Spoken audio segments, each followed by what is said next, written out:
This is the Rialto Bridge in Italy, and a lot of theaters are named after this because they used to do entertainment on this bridge.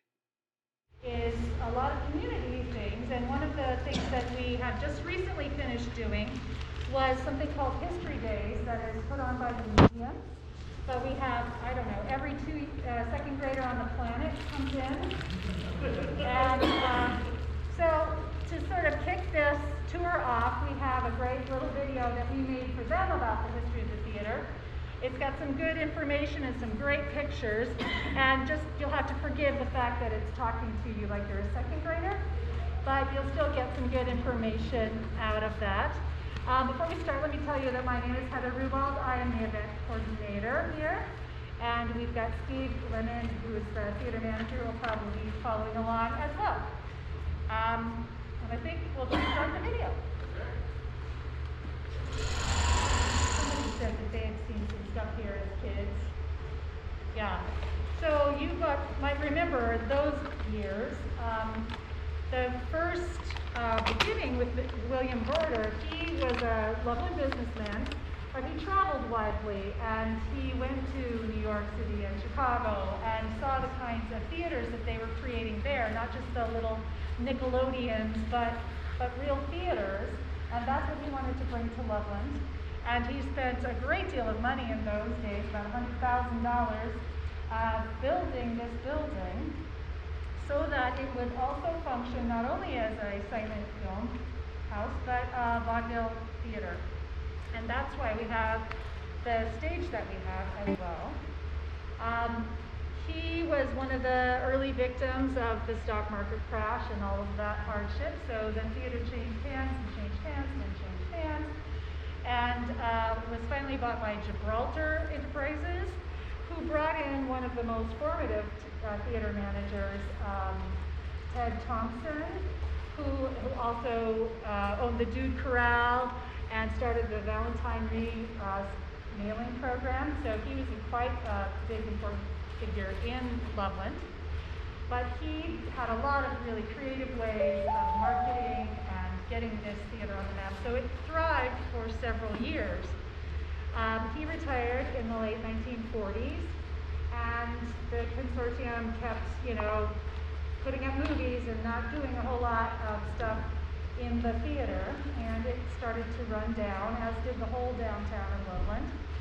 And so by 1977, it was limping along. It had a really record-breaking run of Star Wars, the first Star Wars, that I actually attended as a child. But that was not enough to keep their doors open, and the final performance was the Disney movie, The Rescuers, with the little mice. That was the last movie that was played here before the theater closed its doors in 1977. At that time, it had become so run down that I know when we were in junior high, we affectionately called it, instead of the Rialto, the rat hole. There was actually a big mishap with a re-roofing project that the tar had seeped through and dripped down. Did anybody remember that? Yeah? So I think what I was here then, I kind of remember it was roughly in this area, like right behind you. And when they went to replace the seats, they did not really need to replace that one seat because nobody wanted to sit under the tar blob. And we called it the blob, the Rialto blob. And we commemorate those years every October now by showing the blob, the movie. So come and see that this October. Our nonprofit partner, Backstage Rialto, sponsors that, so it's a fundraiser for them. Once the theater closed, the owners decided to try to make money, and malls were all the thing in those days, so they turned it into a very dark, horrible mini mall.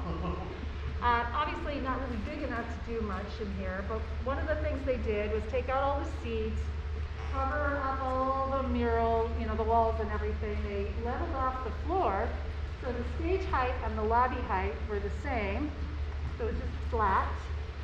As you can imagine, that wasn't a particularly successful endeavor. It sort of limped along for several years and then just kind of nothing. There was a group that came in to do studies about how do you refurbish your downtown, how do you reactivate it. And one of the places that was the top earmark is turn that building back into a theater. And so in the late 80s, the Downtown Development Association began looking into that. They bought the theater for less than it cost to build it. And there was a large group of volunteers. This is probably the most beautiful part of the whole Rialto story. That they had a motto: if it's Saturday, this must be the Rialto. And they would come in and they tore down that mini mall that was inside here every Saturday for years. And they got it to a place where it was bare enough that an actual construction company could come in and finish it off. But as the video told you, it was a rather encouraging process because they kept finding these things in relatively good condition, or at least good enough that you could figure out how to restore it. So you saw the pictures of the balcony ledge where they had taken the wall that was built and that was offices up there. Murals along there were there. Obviously they had to be restored, but they could, follow the lines. These first two murals here were the ones they were talking about being uncovered here in the front. And you can see that they are the ones with the gold leaf on them. The other two are reproductions of that. The other major find was to find that stained glass, the leaded glass that you walked in under our lobby doors. And if you please make sure you pick up one of these little books because it will correct me and fill in the blanks. But I believe that there's a little factoid that a grandson of the original leaded glass artist was the one who was able to make the repairs on that when they needed repairing. I think that kind of takes you up to present day. The city did step in and help the DDA out with a lot of money to go ahead and get the restoration completed by the 75th anniversary, which would have been in 1995. And that was about the same time that the Friends of the Rialto was formed. And I don't know that they didn't start out as a nonprofit, but they have now grown into, there's been a couple different names, but that's the roots of our Backstage Rialto nonprofit, comes out of the Friends of the Rialto. And Friends of the Rialto actually operated the theater for 2 years after it opened. It's mostly a rental house where community groups could come in and use the space for different things. The Loveland Choral Society was our very first renter. They used to have keys to the building even. It was that friendly and easygoing. And they just performed here in April. They're here very consistently. I think that's pretty much all I was going to say about all of that. The city did then end up taking over ownership of the building 2 years later and have been managing it ever since, and that's why we're all city employees that work here. I want to show you some more. We'll talk about some futuristic improvements, but also I want to show you kind of what they were up against even after they had done this renovation, what the facility was like right then in 98. And so we have a few stairs. If anyone has any issues with stairs, let me know. But we're going to go down and into the original dressing rooms. When the movies first started playing, the silent movies, there was an orchestra down here.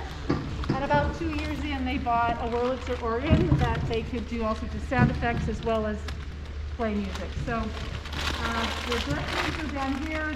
The musicians would have come up through these steps and been able to be in the pit. But we're going to go backwards and go down this way. The second step is farther down than the first step. It's not undoable, it's just good to know.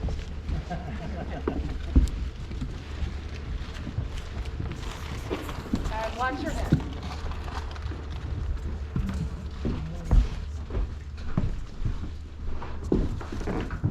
This is where you can see why we had a limit to how many people we wanted to put on the tour. It's tight.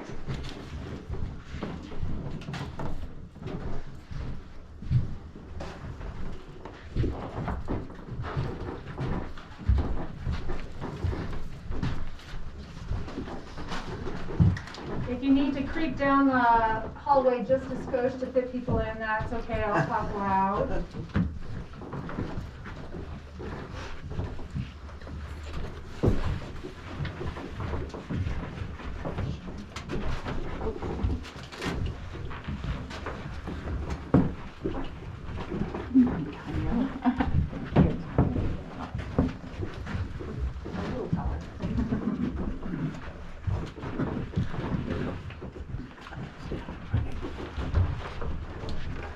So sorry, we're storing some of our speakers in here. If we have like a big rock concert and you want a lot of woof, woof, woof, that's what these are for. Are you the last? I am. Oh, fantastic. So this is the original vaudeville dressing rooms. It's been probably one of the least touched places as far as beautification and modernization is concerned. I'm sure they've made upgrades in the wiring, and they did add plumbing down here, which is pretty much a requirement at this point for any performers. But other than that, this is kind of what there was. A trapdoor that you could have used for the stage floor to make magical entrances or exits. You can still see the cutout on the floor above, so it hasn't been boarded over, but I haven't seen it used in ages, so I don't know that. It would probably take some real work to try and use it. The beadboard walls behind you there, those are actually the 1920 original paneling. So this gives you the best feel for what it kind of was like. As we go down the hallway, we're going to go up a taller flight of stairs, and that would have been the way the performers would have gone up to go to be on stage. This would have been where the musicians would go out to be in the pit, and then we'll go this way. To your left, as you go out that way, you'll see the two star dressing rooms. And then we also have a ghost tour in conjunction with the Blob movie. That we have got some great ghost stories that we tell down here. And there's a doorway to the sub-basement, which is a sub-basement that we also show off during the ghost tours. So that's just a little plug. Is that what I'm kind of a veteran of the Rialto. Oh yeah, tell us your stories, man. 1968, I worked here. Oh! I cleaned the theater after all the features were done at night. Did you come to the ghost tours? No. No, Okay, not because yet. somebody told me stories about the cleaning crew. Okay, go on. Well, in here, Good to say no. they're supposed, I can't remember exactly the tunnels Mm-hmm. that are accessed Yeah. through here to, is that the There, yeah, sub-basement? you know how tight it is here. Right. Yes. You open that door and it's like a 20-foot. Yeah, You go Okay. down a long way. and they go, And you can look, if you go down, you can look under and see the slant of the floor of the theater, and the dirt piles up higher. I've never gone too far that direction. But underneath this, there's a giant like radiator boiler kind of thing. The theater manager has a 12-year-old daughter, and so there were ghost hunters that wanted to come and be here all night, and so he and she came, and they went down to the sub-basement and got all sorts of crazy EMF readings, and he said, we didn't really hear or see much of anything, but they were excited. So it all depends on what you want to believe. yeah, there was nothing when I was here. Like I said, I was here every night. Yeah, I'm here late at night. They're benevolent, if nothing else. But the theater manager that was here, Jan Sawyer, she has very specific stories that I won't spoil, and then you'll come to see in October. But she has personal stories, so I think it sort of depends on how tuned into that frequency you maybe are. I'm not particularly tuned in, so. But yeah, some cleaning crew was down here and heard something up on the stage, and they just left. They were like, I don't know what's going on up there. That's a story that somebody who came to the told us.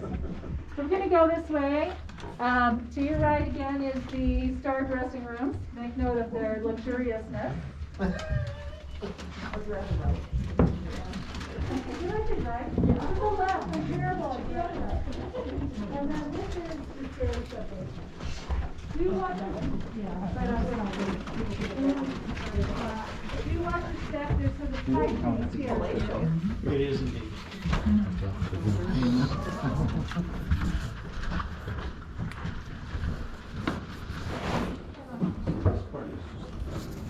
Cool.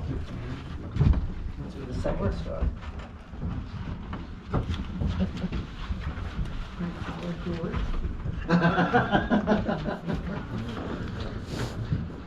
Party girl knock.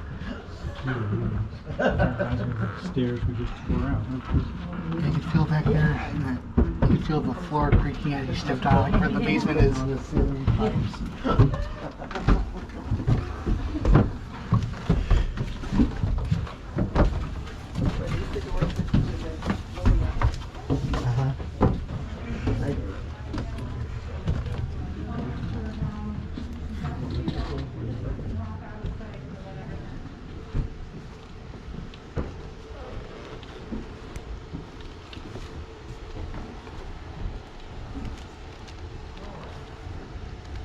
So you get a view of what the corners feel like.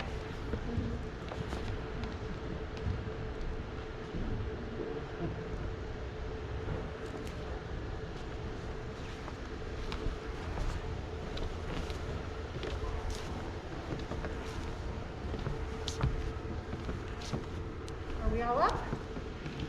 Okay. So, you can see you have 446 seats now. When it was very first built, there were over 1,000 seats, like 1,014. But the lobby did extend further back. And we've gotten bigger and want to be more comfortable. But it's hard to imagine that the balcony had like 300 seats in it back in the day. How many seats does it have now? I don't really know what the breakdown is, but probably more like 100 up there now. One of the really fortunate things about this theater was when it was built not just as that silent movie house. And you can see above us, we've got 50 feet of fly space.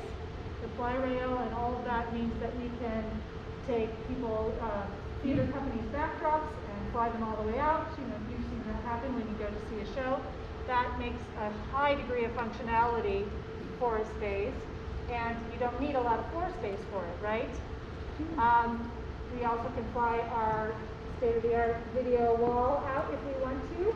We do that a lot for our stand-up comics. We show just a fun black wall. We can create a lot of different looks that way. So he was very fortunate and very helpful to the long-term vitality and of the theater that we have all this space. It meant that we can do all these upgrades. We can put all of these lights have been replaced, of course, several times since 1920. But now they're all LED, computerized. They move. When we first came in, we have people who want spotlights, but then they end up knowing they don't need a spotlight because those things can just come and focus right down on you as you're speaking. So we have a ton of capabilities. Those technical improvements have come in throughout, but a lot of that has grown exponentially in the last 10 years. You can see that there is a panel on both sides. That really helps with the acoustics to soften the sound. We've also made lots of improvements in our speaker system. We can just do a state-of-the-art rock concert here in our 100-year-old theater. We also, during COVID, and this is another thing that the Backstage Rialto helped with, they bought live stream video equipment. So we had performers that would come in and do their performances with no one sitting in the seats, but we're able to project that out over the internet and get donations and audience members. People are still using that feature. It's still an option for any of our renters or anybody. It also produces a really great recording. So a lot of people are paying for that feature just so they get this great recording. So you probably saw snippets in that video too of what the tech desk looks like. It used to be the whole way back, but because of digital and all of that, everything's smaller, so we were actually able to shrink that down, which gives us a few extra spaces if we need to put a handicap seating situation, because that is still a place where the 100-year-old thing makes us suffer. We don't have as much of that as we would like. Still, even with all of that forethought, the theater still ended right here. In that, that wall was just solid, and so there was no place to put, you know, a stage prop, which you can come on and off. A lot of functionality was still impaired by that, and so the city, I don't know exactly when they started it, but the addition was created in 2012. So they acquired the buildings next door and knocked them down. It was brown shoe fit, if you remember that, and built this. So we'll go on over and see the modern part of the theater.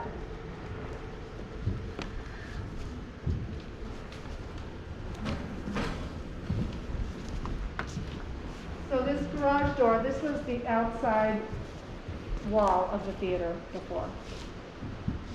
So definitely limiting as far as what you could store, put on and off. We call this the black room for somewhat obvious reasons. This really increased our ability to put on especially things like plays that had multiple sets. You know, a rock concert, they don't have to go on and off stage very often. They don't take things on and off.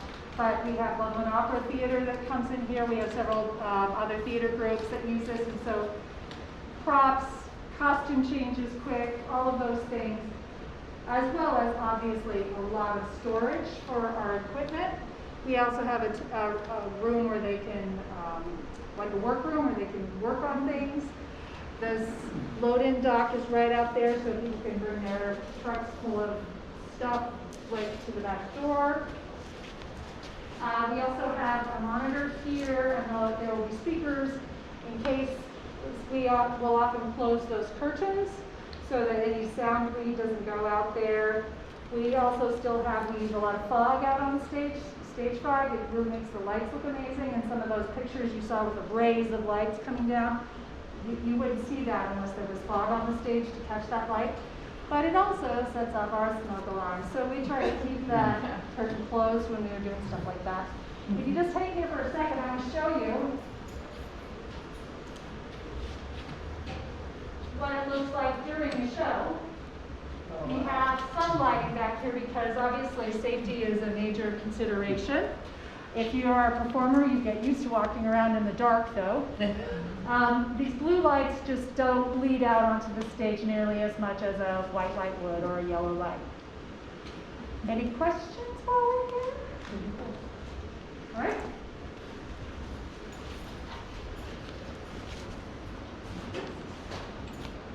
If you were a performer, you would enter the stage in modern day times. The dressing room is through that door and up some stairs. We're going to go a different way to show you the dressing room, but that way you would not be exposed to any of the public. You can have your own private entrance to the stage. But go ahead. Is there an access to the stage from stage right? Stage right is worse than stage left all along. There is nothing over there. Oh, I mean, do you see that poster on the wall?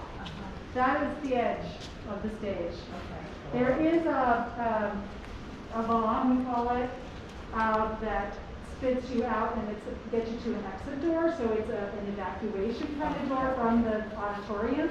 But nobody who works here can have entrances and exits from stage right. I mean, you can put the one behind the track and set, and certainly we've all done things that were that crazy. Yeah. There was a guy on the first tour that had a great story. His son was in a production of Godspell before this had happened, And, you know, traditionally, when Jesus is crucified, they take him out through the house and wail and gnash their teeth, right? But he also has to be resurrected. So there's no way from the lobby to the backstage. So they actually made a deal with Henry's, the restaurant next door, that for free advertising, is it okay if Jesus runs through here? That all worked out, but those are the kinds of arrangements that they had to do. There's also the building just across the alley that sort of faces the other way. Like Love and Choral Society and some of the other community theater places that rented it would often rent that space as a dressing room because then they could come in and out. But they, you know, they were running through the outdoors to get it. I sang in here with Leonard McCarroll. Okay. We had that dressing room up there.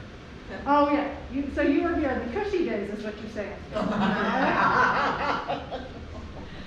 Yeah, so we're going to head up into the new area. One of the most recent things that has happened is in preparation for our centennial in 2020, we began with the new development behind us in the parking garage there. We knew more patrons were going to be coming to us from that side. And there is a hallway door that you can come in from the back and wend your way up to the front. It ends up spitting you out right by door 222. So we commissioned an artist, and this is through the Art in Public Places program, Amelia Furman, to create a sort of a wayfinding and art that we just had installed in 2020. So we weren't sitting here doing completely nothing that year. So we'll see that as we go out, and it's meant to be, it's called Our Rialto Theater, and Amelia Furman is the artist. You might be familiar with her other stuff, but she does a lot of collage and painting. So we'll see that as we go on through. Follow me.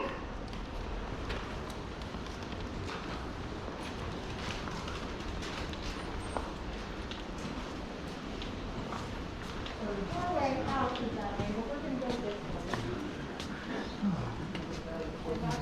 It's on that side somewhere. Oh, it's back there. Come from here. Yeah, so this was meant to sort of entice you all along the way. Okay, okay. Some of the photographs here, I think this is Ted Thompson. Some of them are very specific to the Rialto, and then some of them are, you know, Clark Gable or something. A lot of components that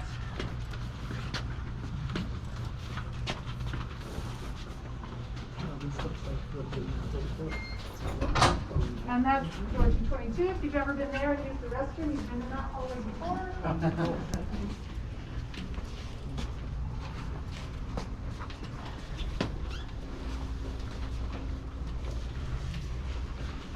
love the stall. Isn't it great? It's incredible. Yeah, so that is the exterior wall. Now, it was clearly connected to Brown's shoe, they were butted right up against each other, but it was only a single-story building, so you can see that the wall is far less jackhammered in the second story. So this little atrium was created to connect the two spaces. This was all, came online in 2012. We wanted to sort of harken back to some of the Pulliam things with the terrazzo floor. And we're connected back to the lobby here.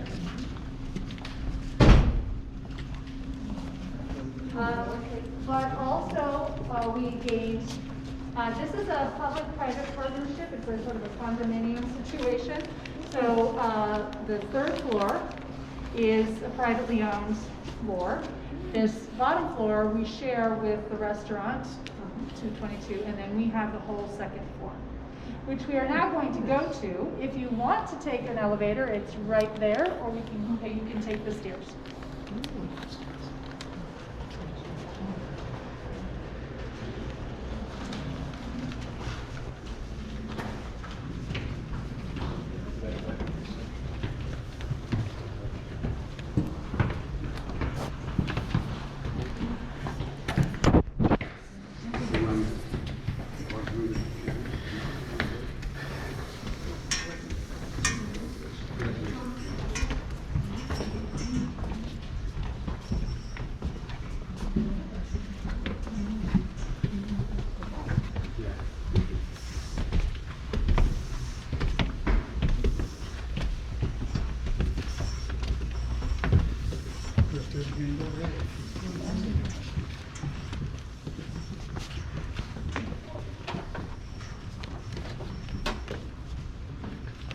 So we get free drinks or what?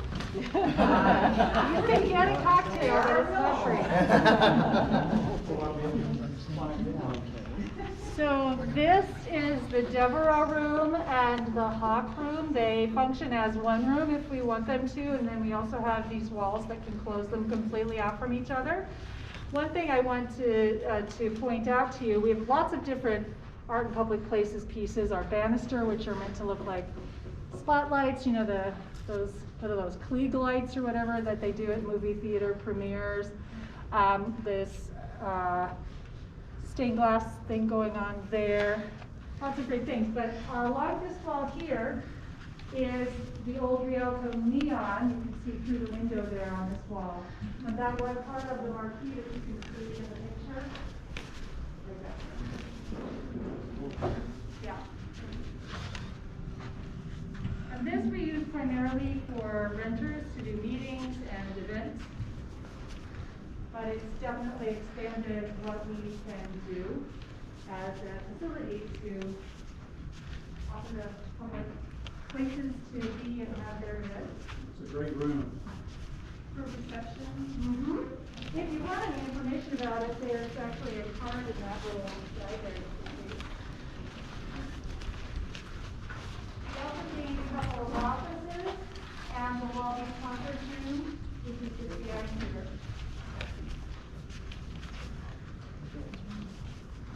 And then we'll head back to the new dressing rooms, which are a distinct improvement from the old one.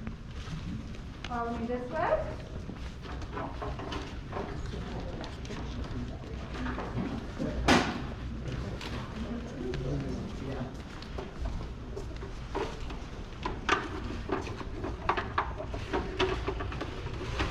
Those are kind of hard to use sometimes.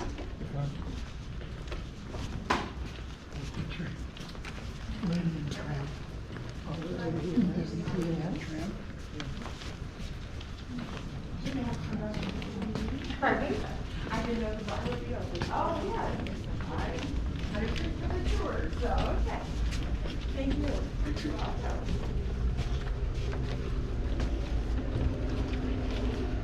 Let's see if the green room is really green. Yeah, right.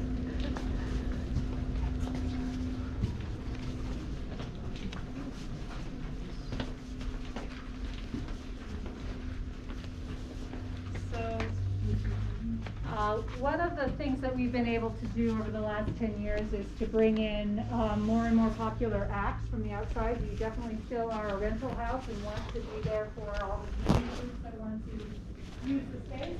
But we also bring in people you've probably heard of come and sing. And we've been doing that for quite some time.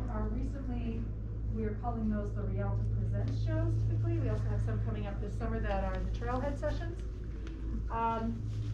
So we want to be able to treat those people well. We also want our renters to be comfortable when they need to change clothes. And so this is a really great green room. It's got privacy. We typically will put, you know, both men and women in the space, but there's privacy. There's even a shower in the other room, which is, you know, what the foofy people need and want because they've been traveling the world.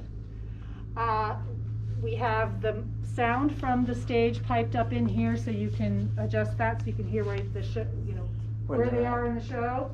You can also see it on the monitor, so you shouldn't ever miss your cue. Is the Rialto tied into the concerts at the Foot Lagoon? The Rialto is the one who produces most of those. We do 4 in July. Now there are some independent people that can also rent the lagoon. I know that Loveland Opera Theater, we're helping them, that's why I know, but they're doing their own. So, but the ones that are in July on Thursday nights, that's us. Thank you. Yeah. This room, you know, to put this back into perspective of what's downstairs, we say that that's about 12 people limit, and up here is like 49. So that's pretty crowded. That's like little dance shows with little tiny people. Yes, sir. Where did the name Rialto come from? The Rialto is, there are lots and lots of Rialtos in the world. And most of them stem from the fact that there's a bridge in Venice, it's the Rialto Bridge. And honestly, I think we have a picture or a representation of it out in the bar, because we call it the Bridge Bar. And there was the very opera house in Venice that was the very high-end, snooty, high-class place. And then there were lots and lots of street performers and small little pop-up performances that were happening on this Rialto Bridge. And so that became synonymous with the People's Theater, the Communities Theater. And so there are Rialtos all over the country that adopted that idea with that sort of in mind, that idea of being the people's. Thank you. Uh-huh. Right, well, come on back this way.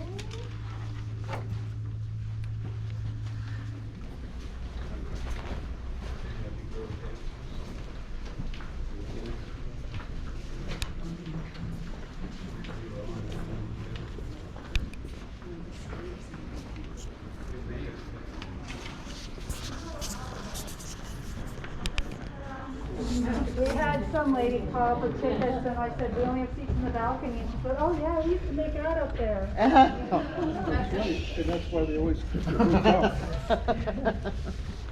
So obviously this is the balcony. When it was first built, the projection booth was smaller, but the two big, one other thing that addition gave us is the elevator. I mean, you can see that it would have been really tricky for people to get up here otherwise, and even so it's dicey. But so these two square boxy guys here are not the 1920s vintage movie projectors, but they are early sound projectors. They still apparently work, but we don't use them. We actually have this projector that we now use. We have a movie screen that comes down right at the front edge of the stage, and so it's nice and close. We can certainly project or show anything we wanted to on that video screen. It's basically a giant television set, but it's so far backstage that for our movies we have it right up on the front. The projection booth got bigger when they got bigger equipment up there, but for the most part it hasn't been too touched either. We've still got some good old-fashioned crazy stuff up there. There were two projectors because they were film reels that you had to switch back and forth between. And so if you did your job right, nobody knew that was happening, but if you didn't, they all turned around and stared at you. Made comments. Yeah. Wake up. For intermission too, and I was going to say, my mom came to Gone with the Wind here, and her dad thought 2 hours was plenty of time for a movie. So he picked her up from the theater at intermission. She never got to see it until they showed it 25 years later at the Aggie in Fort Worth. Oh my God! How does it end? Scarred for life. Yeah, well, there was one projectionist here who worked for 23 years as a projectionist, and in 1950 he threaded the last reel and then died of a heart attack in that very booth. Wow. So we talk about him a bit. His name is Clarence, and when my key doesn't work on a door, I'm like, Clarence, please just let me in. So he's the one that we blame / give credit for little mishaps, but And the noises. yes, yes. There are some real stories from real people that I know that have said some really interesting things. My sense is all benevolent, which is nice, but some cool stories to come here in October if you want to. I used to go to the Skyline High School in Longmont, and that was kind of like the janitor died on stage when he loved cleaning the stage at the theater, and he died on there. And same thing, like little weird things happening. Oh Yeah, my God. yeah. Well, I mean, you can't be a 102-year-old building and probably not have a few of those stories. There you go. Are there any questions? Basically, this is sort of the end of the tour. That's It will beautiful. just end up back down in the lobby. And you can have popcorn, and if you didn't already get one of those little booklets that's on the table, that has a lot of great history, and like I said, might correct some of my things I said. Any questions? Really nicely. Thank you for the tour. Oh, my pleasure. Yeah, thank you. Thank you for coming. The rest of our celebration is taking place on Friday night. We have our free